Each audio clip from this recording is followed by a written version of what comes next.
ఇక్కడ ఉంటున్న యవనస్తులు ఉంటున్నారు, ఎవరితో నువ్వు సహవాసం? నీ ఫ్రెండ్స్ నీకు చెప్పే మాటలు ఎలాంటివి? పరువు గల మాటలే చెప్తున్నారా? పరువు తీసే మాటలు చెప్తున్నారా? ఎలాంటి ఆలోచన చెప్తున్నారు? ఇప్పుడు యవనస్తుడైన రెహబాముకి ఎలాంటి ఆలోచన చెప్పాడంటే వాళ్ళ కుటుంబాన్ని బజార్కి ఇచ్చేటువంటి మాటలు చెప్పాడు. పెద్దలు మృదువుగా వాళ్ళతో మాట్లాడయ్యా, ప్రేమతో మాట్లాడు, జీవితాంతం వాళ్ళు నీతో దాసులకు ఉంటారు అంటే అట్లా మాట్లాడకుండా కఠినంగా మాట్లాడి తనతో పెరిగినటువంటి యవనస్తులను పెరిగినటువంటి వాతావరణాన్ని బట్టి వాళ్ళతో కఠినంగా మాట్లాడిన దాన్ని బట్టి తన తండ్రికి అపకీర్తి తెచ్చాడు. అంటే పెరిగిందేమో మంచి కుటుంబంలో, తిరిగిందేమో జులాయి వెధవలతో.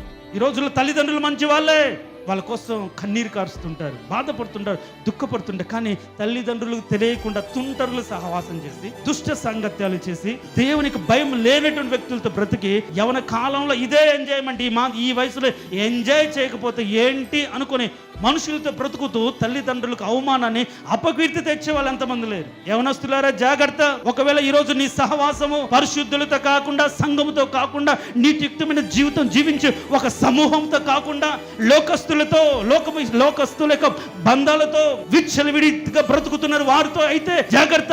నువ్వు నీ కుటుంబానికి ఒక రోజు అపకీర్తి తెచ్చేవాడు. జాగ్రత్త. ఈరోజు నీ సహవాసం ఎవరితో ఉంది?